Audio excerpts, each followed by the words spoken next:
नमस्कार, मैं प्रीति बाला शर्मा राजस्थान शिक्षा महाविद्यालय ब्रह्मपुरी जयपुर की ओर से बीएड द्वितीय वर्ष के छात्रों का इस वीडियो में स्वागत करती हूँ। सभी छात्रों का नवीन सत्र में स्वागत है। छात्रों, मैं आपको ज्ञान एवं पाठ्यक्रम प्रश्न पत्र पढ़ाऊँगी। ज्ञान एवं पाठ्यक्रम प्रश्न पत्र आपके फर्स्ट ईयर में भी था, जिसके अंतर्गत 3 यूनिट्स थी।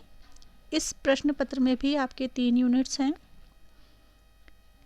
पिछले साल हमने जो भी कंटेंट पढ़ा, इस प्रश्न पत्र के अंतर्गत जो भी विषय वस्तु हमने पढ़ी थी, उससे आगे की विस्तृत जो अंतर वस्तु या विषय वस्तु है वो हम इस साल पढ़ेंगे। ज्ञान एवं पाठ्यक्रम प्रश्न पत्र को पढ़ने से पूर्व सबसे पहले हम इसके सिलेबस के बारे में जान लेते हैं। इसके सिलेबस के बारे में हमें जानने पर ये थोड़ा अनुमान हो जाएगा कि इसके अंतर्गत कौन कौन से स्टेप्स पढ़े जाएंगे, कौन कौन से बिंदुओं को हम इसके अंतर्गत जानेंगे। तो सबसे पहले हम इसके सिलेबस के बारे में चर्चा कर लेते हैं। ज्ञान एवं पाठ्यक्रम जिसके बारे में हम चर्चा करते हैं, इस पाठ्यक्रम में आपको बताया मैंने पहले भी कि 3 यूनिट्स हैं, जिसमें पहली जो यूनिट है इकाई प्रथम यानी यूनिट फर्स्ट, उसका नाम है बालक के ज्ञान का निर्माण। बालक में ज्ञान का निर्माण किस प्रकार से किया जाए। तो सबसे पहले इस यूनिट के अंतर्गत हम जानेंगे ज्ञान के स्रोत यानी कि सोर्सेज ऑफ नॉलेज। ज्ञान के ऐसे कौन कौन से सोर्सेज हैं, स्रोत हैं, जिनसे हमें ज्ञान प्राप्त होता है। इन सोर्सेज के अंतर्गत हम प्रयोग सिद्ध ज्ञान बनाम श्रुति ज्ञान के बारे में पढ़ेंगे। प्रयोग सिद्ध ज्ञान यानी कि एम्पिरिकल नॉलेज वर्सेज श्रुति ज्ञान यानी कि रिवील्ड नॉलेज। हम दोनों ज्ञान के बारे में पढ़ेंगे। प्रयोग सिद्ध ज्ञान, इसको हम थोड़ा समझ लेते हैं। प्रयोग सिद्ध यानी कि हम किसी भी चीज़ का जब प्रयोग करते हैं तो उसमें क्या किया जाता है। किसी भी चीज़ को सिद्ध करने के लिए सबसे पहले उसे जांचा जाता है, परखा जाता है, उसका अच्छी तरह से परीक्षण किया जाता है, उसके बाद उसे स्वीकार किया जाता है। इसी प्रकार से प्रयोग सिद्ध ज्ञान भी ऐसा ही है, जिसे जांच कर, परख कर, परीक्षण के बाद स्वीकार किया जाए। इसके विपरीत श्रुति ज्ञान होता है। श्रुति ज्ञान जिसे किसी प्रकार के जांच और परीक्षण की आवश्यकता नहीं होती है, इसमें केवल सुना हुआ जो ज्ञान हमें प्राप्त होता है वो श्रुति ज्ञान कहलाता है। रिवील्ड नॉलेज जिसे हम गुरुजनों से, परिजनों से और समाज के अन्य व्यक्तियों अथवा अन्य स्रोतों से भी प्राप्त कर सकते हैं, ऐसा ज्ञान श्रुति ज्ञान कहलाता है। तो ज्ञान के स्रोत के अंतर्गत हम प्रयोग सिद्ध ज्ञान और श्रुति ज्ञान को पढ़ेंगे। फिर है दूसरा बिंदु, ज्ञान के विभिन्न प्रकार यानी कि डिफरेंट काइंड्स ऑफ नॉलेज। ज्ञान के कई प्रकारों के बारे में हम जानेंगे, जिसमें है अनुशासनिक ज्ञान या अनुशासनात्मक ज्ञान, जिसे डिसिप्लिनरी नॉलेज भी कहते हैं। इस अनुशासनात्मक ज्ञान की हम अवधारणा को समझेंगे और इसके विकल्पात्मक अन्य अवधारणाओं को भी समझेंगे, यानी कि कॉन्सेप्ट्स एंड अल्टरनेटिव कॉन्सेप्ट्स को हम पढ़ेंगे। अगला बिंदु है पाठ्यांतर वस्तु का ज्ञान यानी कि कोर्स कंटेंट नॉलेज। पाठ्य वस्तु का ज्ञान या पाठ्यांतर वस्तु का ज्ञान हम जानेंगे। इसमें चयन के मापदंड समझेंगे कि कौन कौन से मापदंड होते हैं जिसके आधार पर पाठ्यांतर वस्तु का चयन किया जाता है और इसके मुद्दे कौन कौन से होते हैं, यानी कि criteria of selection and concerns इसके कौन कौन से हैं।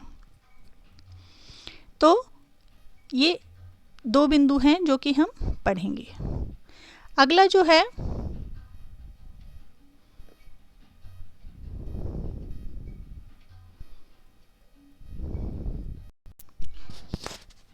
है वो है स्वदेशी ज्ञान बना वैश्विक ज्ञान।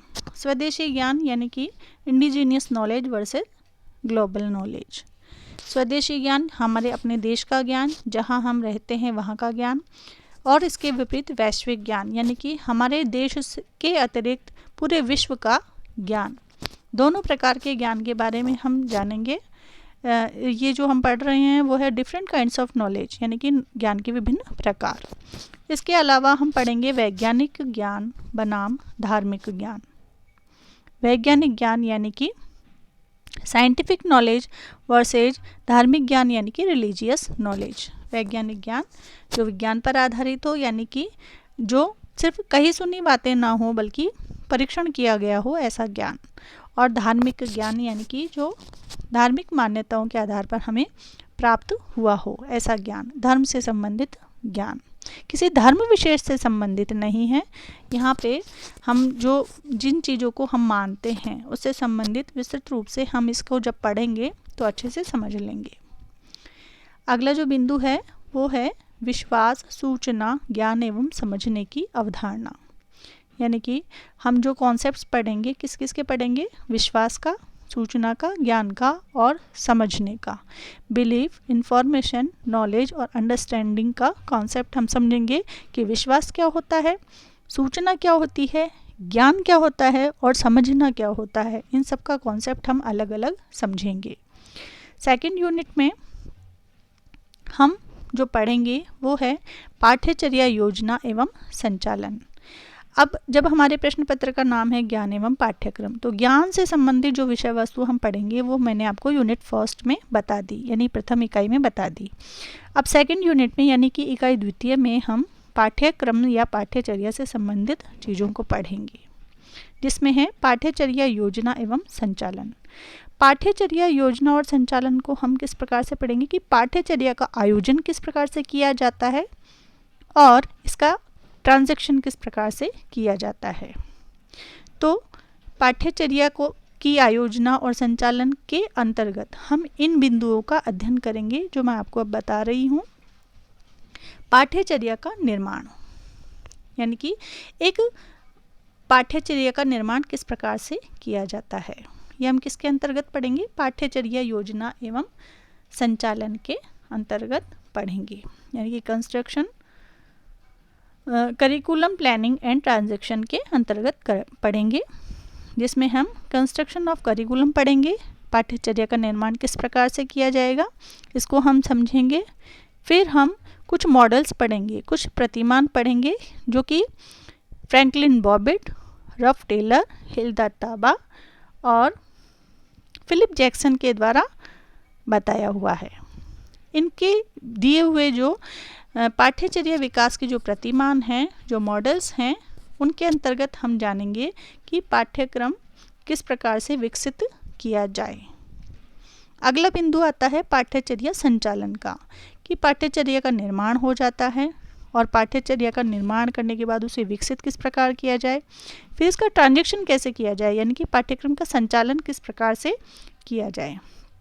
इसको समझने के लिए हम पढ़ेंगे कि संवाद के माध्यम से ज्ञान निर्माण में अध्यापक की भूमिका।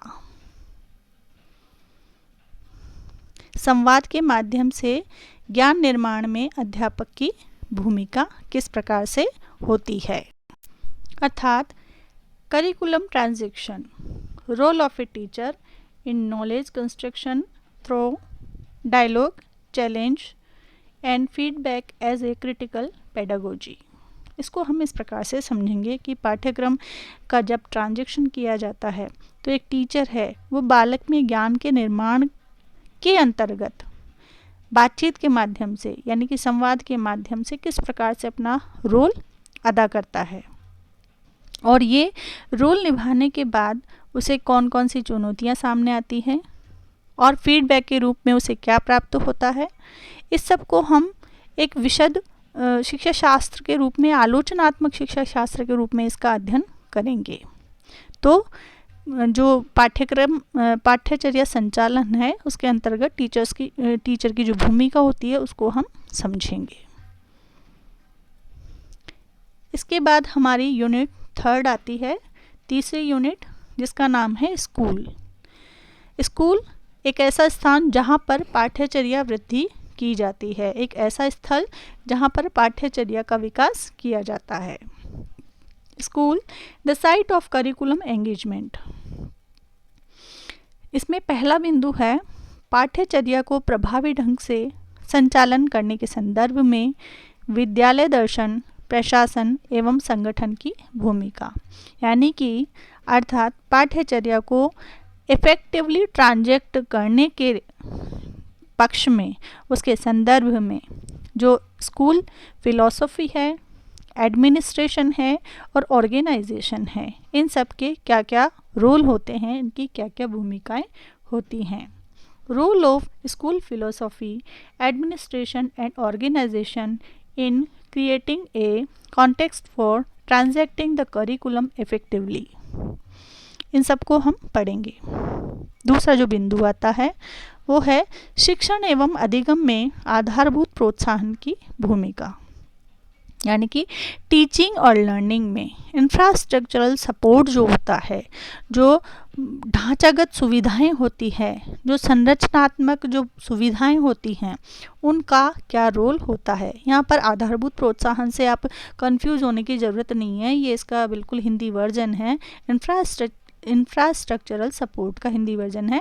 तो उसको आप इस प्रकार से समझिए कि जो विद्यालय होता है उसमें जो सुविधाएं होती है, जैसे कक्षा कक्ष में बैठक व्यवस्था जो होती है, लाइब्रेरी होती है, लेबोरेटरी होती है, और जो स्कूल का प्लेग्राउंड होता है और कैंटीन होती है, इन सब की क्या क्या भूमिकाएं होती है टीचिंग और लर्निंग में, यानी कि पढ़ाने में और सीखने में, अध्ययन में और अध्यापन में, इन दोनों में इन सब सुविधाओं का क्या रोल होता है, ये किस प्रकार से पाठ्यचर्या का ट्रांजैक्शन करने में सहायता करते हैं, पाठ्यचर्या के विकास में किस प्रकार से अपना रोल निभाते हैं, इन सब का अध्ययन हम इस यूनिट के अंतर्गत करेंगे। नेक्स्ट है विद्यालय संस्कृति एवं सांगठनिक नैतिकता, अध्यापक कार्य के संदर्भ के रूप में। अब यहाँ पर हम ये भी देखेंगे कि जो पाठ्यक्रम का जो संचालन किया जाता है उसके अंतर्गत जो विद्यालय की संस्कृति है, विद्यालय के जो क्रियाकलाप होते हैं, विद्यालय की अपनी एक संस्कृति होती है, विद्यालय के अपने एक एथिक्स होते हैं, तो इन सब का रोल जो क्या होता है, अध्यापक जब कोई कार्य करता है यानी कि पाठ्यक्रम का जब संचालन करता है तो ये अपना रोल किस प्रकार से निभाते हैं, इसको हम इस प्रकार से समझेंगे। School culture and organisational ethics as the context for teachers' work, यानी कि अध्यापक के लिए किस प्रकार से ये सहयोग करते हैं, ये हम जानेंगे। पाठ्यचर्या विकास, पाठ्यचर्या संचालन एवं पाठ्यचर्या अन्वेषण में अध्यापक की भूमिका एवं प्रोत्साहन।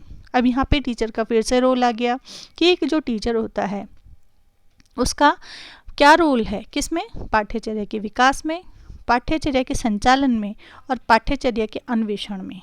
इन तीनों में एक अध्यापक का क्या रोल होता है, उसे किस प्रकार से प्रोत्साहन मिलता है, वास्तविकता में वह क्या रोल निभाता है और उससे जो अपेक्षाएं हैं वो क्या क्या की गई हैं, ये इस बिंदु के अंतर्गत हम समझेंगे। इसको इंग्लिश में एक बार आपको बता देती हूँ कि teachers role and support is developing curriculum, transacting curriculum and researching curriculum, realities and expectations, यानी कि वास्तविकताएं अलग होती हैं और अपेक्षाएं क्या होती हैं, ये दोनों चीज़ें हम इस बिंदु के अंतर्गत जानेंगे। तो पाठ्यचर्या विकास में एक टीचर का रोल किस प्रकार से होता है, पाठ्यचर्या संचालन में किस प्रकार से होता है और पाठ्यचर्या अन्वेषण में टीचर का क्या रोल होता है, रियलिटीज़ क्या हैं और एक्सपेक्टेशंस क्या हैं, ये इस बिंदु के अंतर्गत हम जानेंगे। ये आज हमने सिलेबस का एक अवलोकन कर लिया है और इस अवलोकन करने के बाद हमें ये आइडिया हो गया है कि हम इस पूरे प्रश्न पत्र में किन किन बिंदुओं का अध्ययन हम करेंगे। आशा करती हूँ आपको अनुमान हो गया होगा और समझ में भी आ गया होगा कि इस प्रश्न पत्र में हम क्या क्या पढ़ने वाले हैं। कहीं कोई भी समस्या हो तो आप मुझसे संपर्क करके पूछ सकते हैं। धन्यवाद।